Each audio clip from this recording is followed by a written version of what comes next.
Good evening to all of you. आपने Anu ma'am के बारे में सुना होगा। She got second rank in all India in 2017। 2017 में देश में दूसरा स्थान आया था। और जब उन्होंने अपनी सफलता की डिटेल्ड स्ट्रेटजी बताई तो उन्होंने कहा था कि मैंने केवल मेंस पर फोकस किया, पर हाँ, प्रीलिम्स के लिए डेली बेसिस पर 5 से 10 MCQ सॉल्व करती थी। और मैं आपको बता नहीं सकती हूँ कि मेरी प्रीलिम्स में इससे कितनी ज़्यादा हेल्प हुई।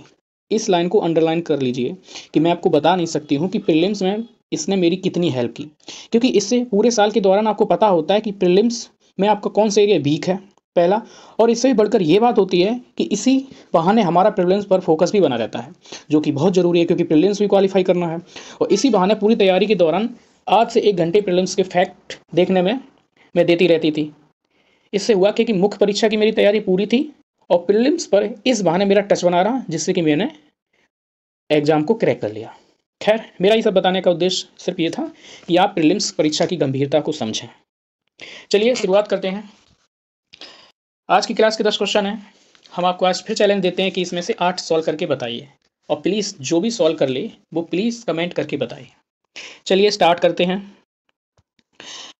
पहला क्वेश्चन है, निम्नलिखित कथनों में से कौन सा या कौन से सत्य हैं? ठीक, पहला है कांग्रेस के नागपुर सत्र 1920 के पश्चात प्रांतीय कांग्रेस समितियों का गठन भाषाई आधार पर किया गया था। दूसरा, 1948 में कांग्रेस ने भाषाई आधार पर प्रांतों के गठन की मांग को अस्वीकार कर दिया था। आप वीडियो को पॉज करके बता सकते हैं। चलिए हम सॉल्व करते हैं। पहला ठीक है, दूसरा भी ठीक है, आंसर आपका हो जाएगा डी। ठीक है, क्योंकि 1920 में कांग्रेस का नागपुर में सत्र होता है, अधिवेशन होता है बी राघवाचारी की अध्यक्षता में, और उसी के बाद से प्रांतीय कांग्रेस समितियों का गठन किया गया था। ठीक, और 1948 में धर आयोग बना था। ठीक है, और उसने मना कर दिया था कि भाषाई आधार पर आयोग गठन नहीं होगा। उसके बाद में JBP समिति बनी थी। उसके बाद में JBP जवाहरलाल नेहरू, वल्लभ भाई पटेल, पट्टाभी सीतारमैया, इस कमेटी ने भी साफ इनकार कर दिया था कि भाषा के आधार पर राज्यों का गठन नहीं हो सकता है। उसके बाद मूवमेंट स्टार्ट हो गया था। नेक्स्ट क्वेश्चन आज की क्लास का इस प्रकार से, इसके ऑप्शंस ये हैं, देख लीजिएगा। ठीक है, चलिए सॉल्व करते हैं। प्रवाल वित्तियाँ कौन सी हैं निम्नलिखित में से, ये पूछा गया आपसे। ठीक है, अंडमान और निकोबार द्वीप समूह, कच्छ की खाड़ी, मन्नार की खाड़ी, सुंदरबन। तो इसमें सुंदरबन आपका नहीं है प्रवाल वित्ती, तो आपका ये एलिमिनेट हो जाएगा, 4 है इसमें। डी एलिमिनेट हो जाएगा, 4 है यहाँ पे। ठीक है, अब कौन से बचे? ये दोनों बचे हैं, तो इनमें आपका पहला भी सही है, दूसरा भी और तीसरा भी। ठीक है, आपके अंडमान निकोबार द्वीप समूह, कच्छ की खाड़ी और मन्नार की खाड़ी में प्रवाल द्वीप है, साथ ही साथ लक्षद्वीप में और है। ठीक है, चलिए नेक्स्ट क्वेश्चन देखते हैं। 1950 और 1950-90 की अवधि में भारत में खाद्यान्नों का उत्पादन बढ़कर 3 गुने से अधिक हो गया, फिर भी सही अर्थ में आत्मनिर्भरता, जिसका तात्पर्य है भूख से मुक्ति, नहीं प्राप्त की जा सकी। इसके निम्नलिखित में से कौन से कारण उत्तरदायी हैं, देखना है आपको। ये ऑप्शन है इसके। ठीक है, देख लीजिएगा, सॉल्व करके बताइएगा। चलिए करते हैं। पहला है, हरित क्रांति देश के छोटे छोटे खंडों तक सीमित रही। सही बात है, क्योंकि हरित क्रांति का प्रभाव मेनली पंजाब, हरियाणा और पश्चिमी उत्तर प्रदेश के क्षेत्रों में ही सफलता मिली। दूसरा, गरीबों की कमाई की तुलना में खाद्य के भाव बहुत ज़्यादा रहे थे। जो भी फूड है बहुत ज़्यादा महंगा रहा। इनकम इतनी थी ही नहीं, लोगों के पास गरीबी थी। आज भी स्थिति यही है।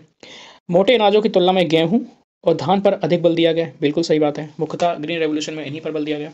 हरित क्रांति के अधिकांश लाभ नकदी फसलों को ही मिले, खाद्य फसलों को नहीं। ये गलत है, चौथा गलत है। चौथा गलत है अगर आपका, तो ये एलिमिनेट हो जाएगा, ये एलिमिनेट हो जाएगा, ये एलिमिनेट हो जाएगा, आपका ऑप्शन ए आ जाएगा।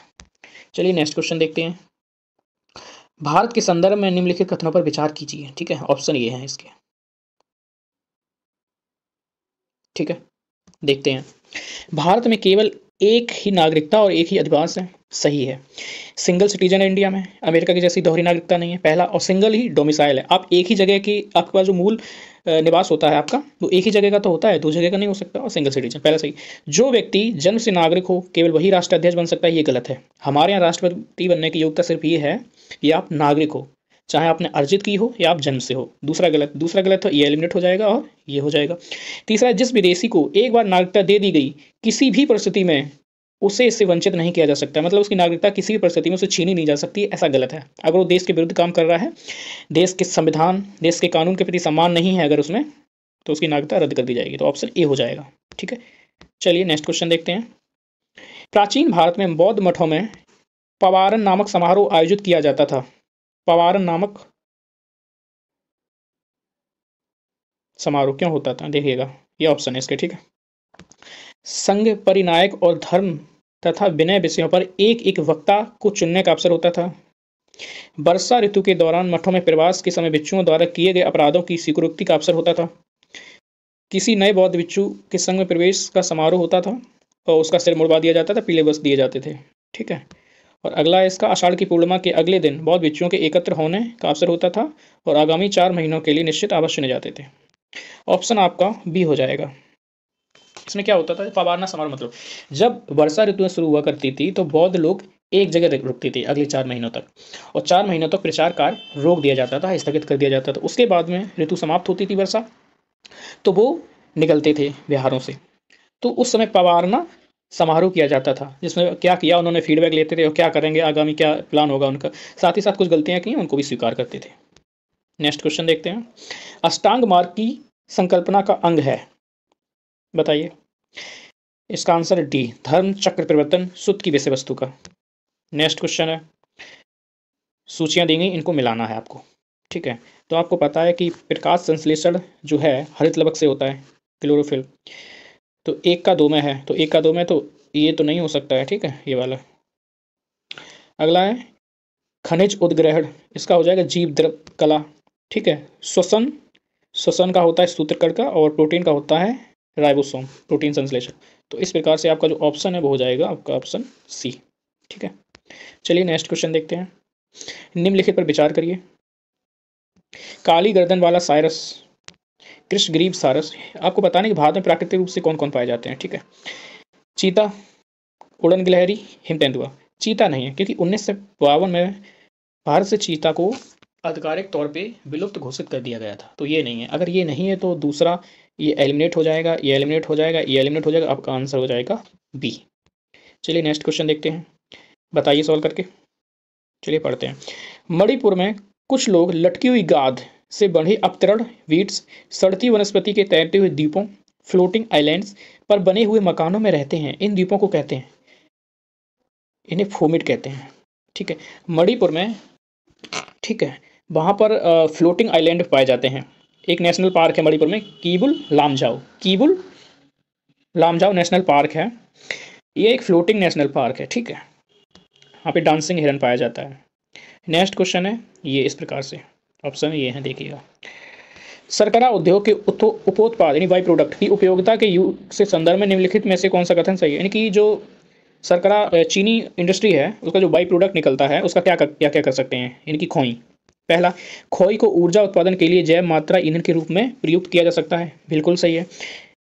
सीरे को कृत्रिम रासायनिक उर्वरकों के उत्पादन के लिए एक भरण स्टॉक की तरह प्रयुक्त किया जा सकता है, ये गलत है। दूसरा गलत है। सीरे को इथेनॉल उत्पादन के लिए प्रयुक्त किया जा सकता है, ये भी सही है, तो आंसर सी हो जाएगा। आई होप आपको क्लास पसंद आई होगी। क्लास पसंद आए तो लाइक करें, सब्सक्राइब करें और शेयर भी कर दिया करिए, ठीक है। चलिए मिलते हैं कल, नमस्कार, ऑल द बेस्ट।